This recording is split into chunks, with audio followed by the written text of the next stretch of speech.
अस्सलाम वालेकुम दोस्तों, उम्मीद करता हूँ कि आप लोग सब खैरियत से होंगे। आज एक नई वीडियो के साथ आप लोगों की खिदमत में ऑन एयर हुआ हूँ। आज मैं आप लोगों को बताऊँगा कि बेल बिफोर अरेस्ट क्या होता है और बेल आफ्टर अरेस्ट क्या चीज़ है, इन दोनों में फ़र्क क्या है और ये किन सूरतों में जो है ना वो दाखिल होता है। जब एक शख्स पर कोई भी जो है ना वो क्रिमिनल केस दाखिल होता है या उसके ख़िलाफ़ एफ़आईआर कटती है, तो जिस इलाके में वो रिहाइश पजीर है और अगर उस इलाके की एक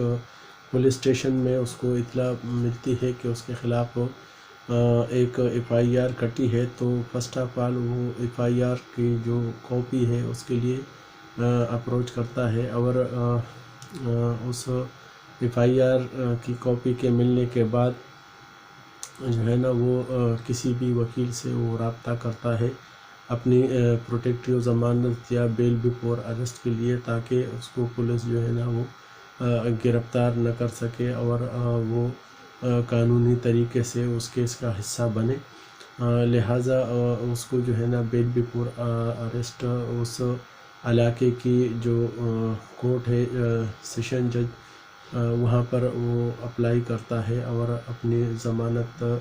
जो कबल गिरफ़्तारी है उसके लिए जो है ना 498 का एप्लीकेशन वो वहाँ पर वकील दाखिल करता है उस बंदे की तरफ से, और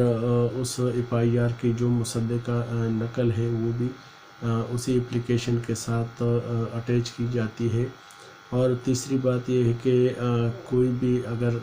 वाक़या हुआ है और उसमें उस शख्स की जो इन्वॉल्वमेंट नहीं है और उस जिस दिन का ये वाक़या है उस दिन वो जो शख्स है वो अपनी ड्यूटी पर था और उसकी कोई नौकरी है या वो किसी दूसरे शहर में मौजूद था, तो उस जो उसकी मौजूदगी है दूसरे शहर में उसके लिए उसको प्रूफ देना पड़ता है।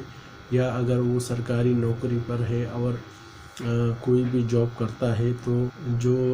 वहाँ पर उसकी अटेंडेंस होती है उसकी जो रजिस्टर की कापी है वो भी इस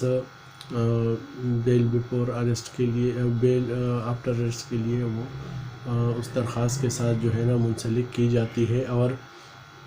उस दरख्वास्त में ये मौक़िफ़ इख्तियार किया जाता है कि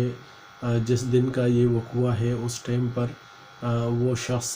दौरानी ड्यूटी था और अपने जो ड्यूटी के फ़राइज़ सर अंजाम दे रहा था, और उसका जो सबूत है वो ये अटेंडेंस बुक की कापी है जो उस बेल एप्लीकेशन के साथ लगाई जाती है। तो बेल एप्लीकेशन आपकी जैसे दाखिल होती है तो उस पर जज उसको देखकर और आर्गूमेंट सुनने के बाद उस पर आर्डर कर देता है,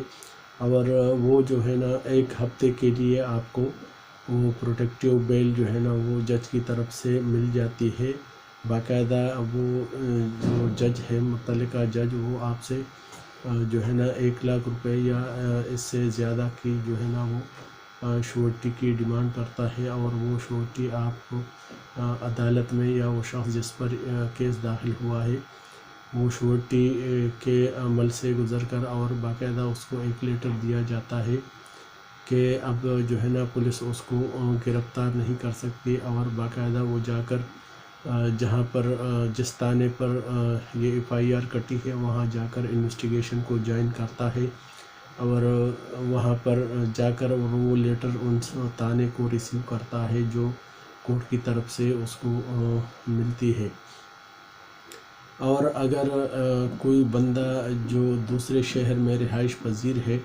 और उसको ये ख़दशा है कि मैं जो अपने इलाके में जाऊंगा या जहाँ पर ये एफ़आईआर कटी है उसको वहाँ जाना मकसूद होता है, तो उसको चाहिए कि वो first of all high court में जाकर और बाकायदा अपनी प्रोटेक्टिव बेल 498 जो है ना वो दाखिल करता है, और उस अदालत से उसको जो है ना वो प्रोटेक्टिव बेल मिल जाती है, और उसी लेटर को लेकर वो जो मुतालिका थाना है वहाँ पर जाकर वो इन्वेस्टिगेशन को ज्वाइन करता है, और जो इस केस का आईओ है उसके साथ जो है ना मुलाकात करता है और अपना जो उसका बयान होता है वो रिकॉर्ड करता है। اور اس کیس کی جو پروسیڈنگ ہے اس کے لیے جو ہے نا تاریخ دی جاتی ہے، اور ایک ہفتہ گزرنے کے بعد اگر وہ اسی متعلقہ کورٹ میں چلا جاتا ہے تو وہاں پر جج اس کی جو ہے نا وہ اپلیکیشن اس کو کنفرم کرتا ہے، اس کی بیل کو کنفرم کر دیتا ہے، اور اس کو یہ لیٹر ایشو کرتا ہے کہ آپ کی بیل کنفرم ہو گئی ہے، لہٰذا جس عدالت میں وہ جو اس پہ کیس ہے کرمنل کیس وہ زیر سماعت ہے تو وہ وہاں پر جا کر اپنی حاضری کو یقینی بناتا ہے، اور اسی ریلیز لیٹر اور کنفرم لیٹر کے ساتھ وہ اس عدالت میں جو ہے نا جا کے پیش ہو جاتا ہے۔ جو اس پہ کوئی ایلیگیشن لگی ہوئی ہے، چاہے وہ مرڈر کی ہو یا کسی بھی قسم کی جو آفینس میں ڈاؤٹ ہوا ہے، اور اس کے خلاف جو بھی کیس داخل ہوا ہے اس کے مطابق اس کے خلاف جو ہے نا وہ کیس کو جو ہے نا وہ جوائننگ کر لیتا ہے، اور باقاعدہ اس کیس کا جو ہے نا ٹرائل چلتا ہے، اور آگے چل کر اس کیس میں جو ہے نا وہ چارج فریم ہو جاتا ہے، اور اس بندے پر فرد جرم عائد ہو جاتی ہے، اور باقاعدہ اس کیس کو جو ہے نا وہ